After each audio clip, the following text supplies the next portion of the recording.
selamat pagi. Assalamualaikum warahmatullahi wabarakatuh. Selamat pagi semuanya. Semoga anak-anak sekalian di rumah masih dalam keadaan yang sehat ya. Oke anak-anak, untuk pertemuan minggu ini kita akan belajar tentang pola makan sehat, bergizi, dan seimbang. Masih bersama dengan Ibu Hilda ya.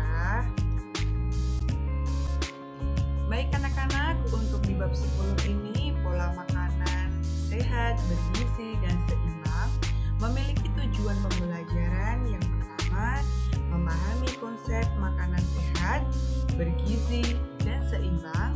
Yang kedua, memahami zat gizi makanan. Yang ketiga, memahami gizi seimbang. Yang keempat, memahami pengaruh gizi terhadap daya kerja, daya tahan tubuh, serta pertumbuhan jasmani dan mental.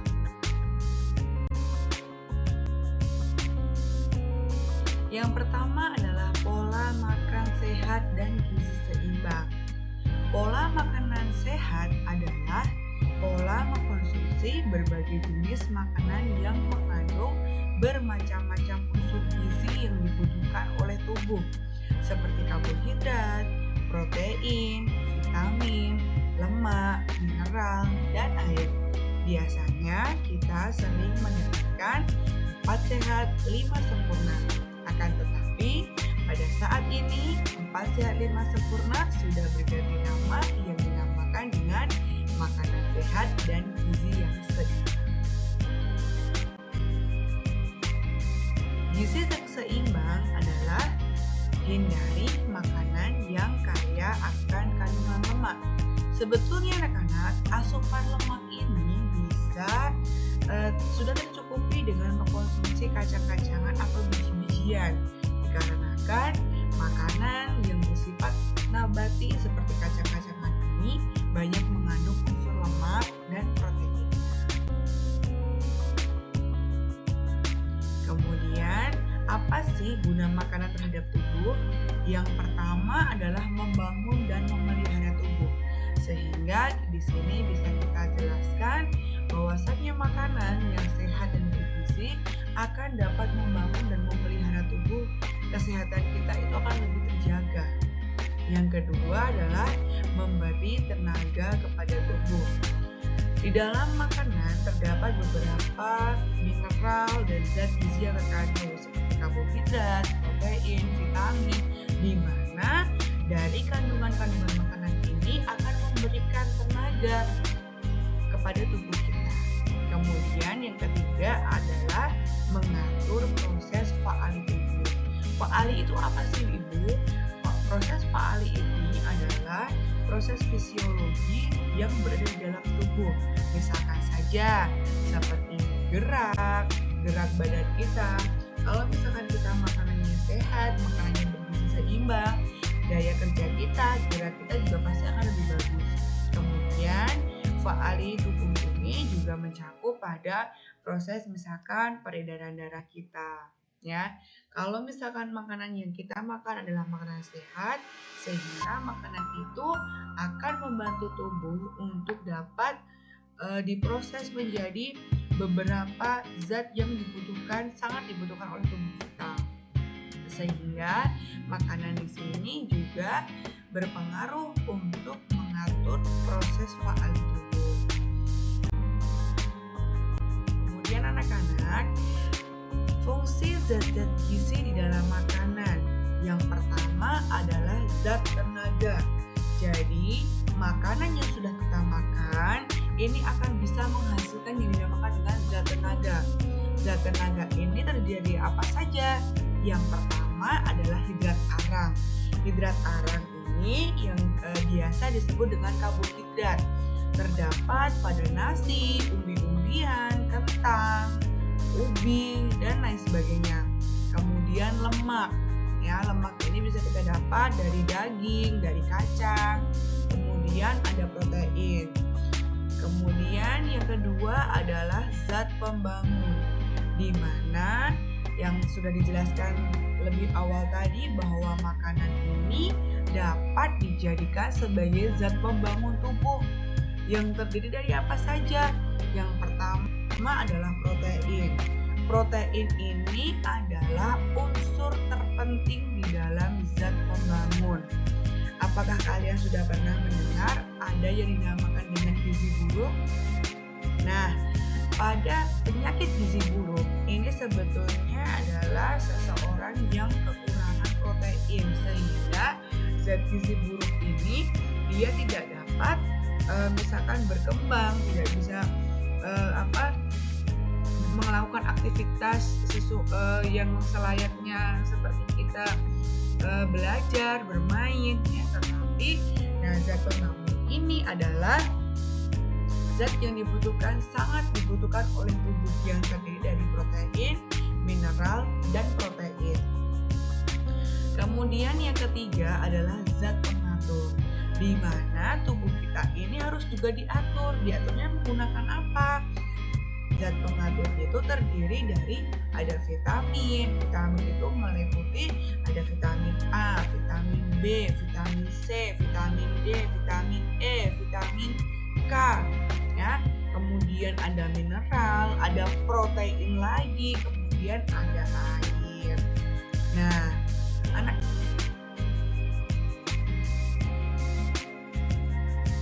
harus kita ketahui adalah perbanyaklah minum air putih. Kenapa sih Ibu? Karena 80% tubuh kita ini terdiri atas cairan. Darah kita cair tidak? Cair. Kemudian ketika kita melaksanakan aktivitas keluar keringat, bentuknya apa? Cair. Kita melakukan pembuangan misalkan seperti buang air kecil, cair. Nah, karena apa?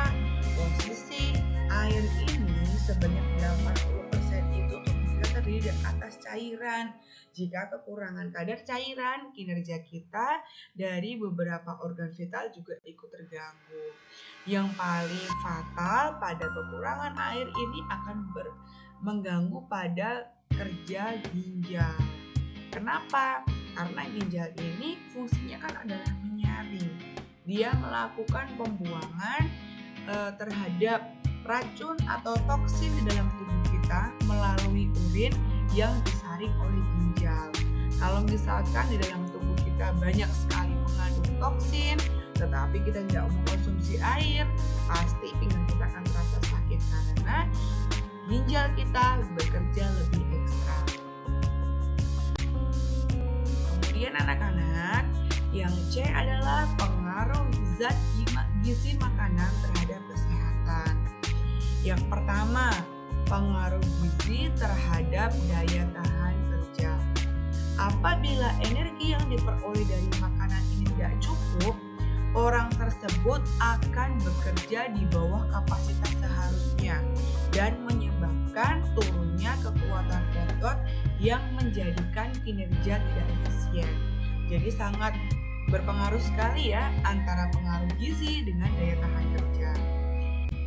Kemudian yang kedua adalah pengaruh gizi terhadap daya tahan tubuh. Salah satu cara untuk menjaga daya tahan tubuh agar tetap baik adalah dengan makan hidrat. Tadi hidrat itu artinya apa? Karbohidrat.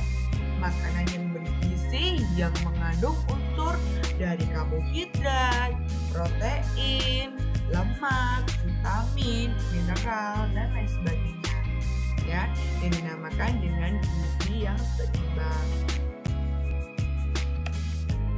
Kemudian yang ketiga adalah pengaruh gizi terhadap pertumbuhan jasmani dan mental.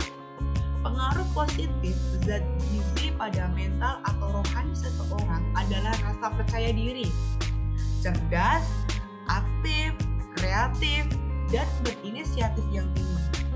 Pemenuhan gizi yang benar disertai pola hidup yang sehat akan memperbaiki kualitas hidup seseorang. Nah, anak-anak, ini adalah salah satu pengetahuan tentang gizi yang salah. Kekurangan protein biasanya disertai dengan kekurangan kalori. Penyakit yang diakibatkan kekurangan kalori dan protein dikenal dengan istilah yang namanya kurang kalori protein. atau yang disebut dengan KKP. Akibatnya, anak menjadi kurang lincah, lemas, dan malas. Dalam kategori kekurangan kalori protein ini biasanya dikenal dengan dua penyakit yang sangat berbahaya. Yang pertama adalah kwashiorkor atau kekurangan protein. Bagaimana ini? Ya, tubuh anak ini tidak akan bisa berkembang dengan baik, ya, karena dia merupakan kekurangan protein. Tadi yang sudah Ibu jelaskan bahwa protein ini mencakup dari ada zat tenaga, zat pengatur, zat pembangun. Kalau misalkan kekurangan protein bagaimana? Dia tidak akan bisa berkembang, tidak bisa beraktivitas selayaknya kita yang sudah tercukupi asupan proteinnya. Kemudian yang kedua adalah penyakit Maramus. Maramus itu apa? Adalah kekurangan kalori. Kalori itu yang terdiri dari apa? Yang di slide yang berikutnya, yang sebelumnya, misalkan kalori itu terdiri dari karbohidrat, vitamin, protein, mineral, dan banyak sekali. Nah, selain tentang pengetahuan gizi salah akibat kekurangan kalori protein juga bisa disebabkan misalkan seperti kekurangan vitamin. Kekurangan vitamin A menyebabkan rabun pada mata.